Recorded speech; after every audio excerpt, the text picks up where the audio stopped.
बहुत से जो एसएससी स्टूडेंट्स हैं वो एक सवाल करते हैं मुझसे, सर बिग फोर फर्म्स या ऑडिट फर्म में जाना चाहिए या इंडस्ट्री में जाना चाहिए, हमें अपना प्रैक्टिकल एक्सपीरियंस कहाँ से लेना चाहिए, हमारे लिए क्या बेहतर होगा, इस तरह के सवाल आ जाते हैं।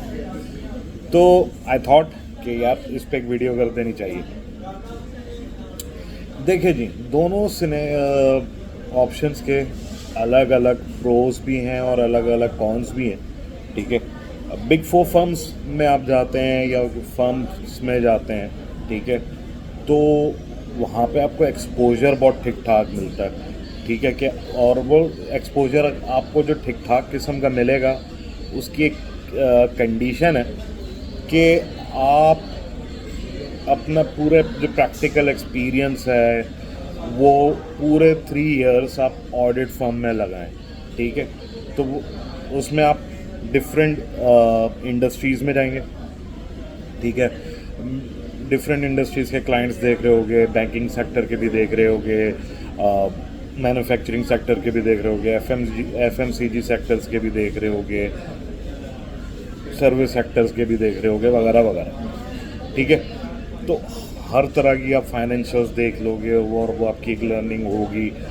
लर्निंग इतनी होगी कि आप 3 साल में साढ़े तीन साल में जब आप फर्म से पॉलिश होके निकलोगे तो आपकी फर्म में मतलब इंडस्ट्री में डिमांड होगी और आप एक अच्छे पैकेज पे, यानी कि अराउंड 150 प्लस के पैकेज पे या 200 के अराउंड आप इंडस्ट्री में एंट्री मारेंगे और एक तरह से आप मैनेजरियल रोल्स के करीब होंगे, असिस्टेंट मैनेजर या मैनेजर के रोल में आप इंडस्ट्री में एंट्री मारेंगे, ठीक है। और इस पे एक व्यू पॉइंट ये भी है कि एक EY के मैनेजर मुझसे मेरी मुलाकात हुई थी और उनसे डिस्कशन हुआ था, तो उन्होंने मुझे कहा कि यार अपने स्टूडेंट्स को ये बात भी समझाना कि अगर लॉन्ग टर्म में ऑडिट में आने का प्लान है तो ही ऑडिट में आए, वरना ऑडिट में आने का जो है वो फ़ायदा नहीं है। और अगर आप ये प्लान करते हो यार मैं किसी भी फर्म में जाऊँगा, वहाँ पे साल 1.5 साल लगाऊंगा और फिर मैं इंडस्ट्री में मूव कर जाऊँगा, तो साल 1.5 साल में आपकी इतनी कोई ख़ास लर्निंग हो नहीं पाएगी। और फिर आप इंडस्ट्री में साल 1.5 साल बाद चले जाते हो इंडस्ट्री में, तो आपका फर्म में जाने का जो है ना वो कोई ख़ास आपको फ़ायदा होगा नहीं, ठीक है। और जो आप लोगों का एक फेवरेट सवाल होता है कि यार अगर हम लोग फर्म्स में अपनी वर्किंग एक्सपीरियंस वगैरह लेते हैं तो हमें क्या बेनिफिट्स होंगे। देखो, मेन बेनिफिट ये कि बिग फोर का आपके पास एक स्टैंप आ जाएगा, दूसरा आपकी लर्निंग बहुत ज़्यादा होगी। अर्निंग के पर्सपेक्टिव से देखो, आपकी एंट्री होगी 20 to 25,000 पे एक फर्म में मैक्सिमम, ठीक है। और जब आप 3 साल 3.5 साल बाद जब फर्म से निकल रहे होगे तो मैक्सिमम 35 to 40,000 तक आप पहुंच जाओगे। अगर आप इसके कंपैरिजन में या आप ये प्लान करते कि यार मैं अपना इंडस्ट्री में ही करियर शुरू करता हूँ और इंडस्ट्री में ही मैं काम करूँगा और इंडस्ट्री में ही मुझे रहना है भाई, तो आप किसी इंडस्ट्रीज़ में चले जाएं। इंडस्ट्रीज़ में अब जाने का फ़ायदा क्या है भाई, इंडस्ट्री में जाओगे, देखो फॉर एग्जांपल मैन्युफैक्चरिंग में गए तो मैन्युफैक्चरिंग के लिहाज से ही सीख रहे होगे चीज़ें, एफएमसीजी में गए उसके लिहाज से चीज़ें सीख रहे होगे, ठीक है। एक लिमिटेड लर्निंग होगी रिलेटेड टू इंडस्ट्री होगी, ठीक है। आप बहुत सारी इंडस्ट्रीज़ की लर्निंग आपकी नहीं हो पाएगी, ठीक है।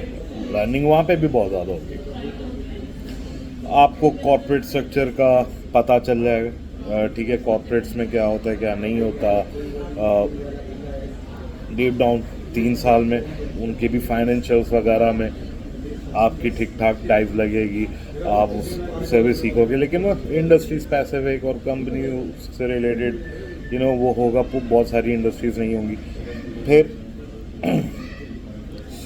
और क्या आपको है भाई, ज़ाहिर है आपके कनेक्शंस वगैरह विद इन इंडस्ट्रीज़ बन जाएंगे, ठीक है। नेटवर्किंग अगर आप सही तरह से करो तो विद इन इंडस्ट्री भी आपके कनेक्शंस बन जाएंगे। हाँ, इन कंपैरिजन ऑडिटर के डिफरेंट क्लाइंट्स पे जाएगा करेगा तो उसके ज़्यादा कनेक्शंस बनेंगे।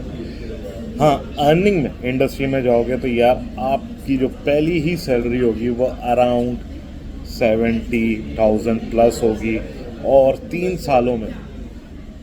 सालों में इधर भी आप 150 क्रॉस कर जाओगे। ठीक है, तो ये है दोनों में कंपैरिजन, और आई होप मज़ा आया होगा, समझ गए होगे चीज़ें। कोई सवाल वगैरह हो तो कमेंट्स में पूछ सकते हो, बाकी व्हाट्सएप पे भी कनेक्ट हो सकते हो। अगले टॉपिक आप भी सजेस्ट कर सकते हो भाई कि और किस टॉपिक पे वीडियो वगैरह की जाए। फिर मुलाकात होगी। अल्लाह हाफ़िज़।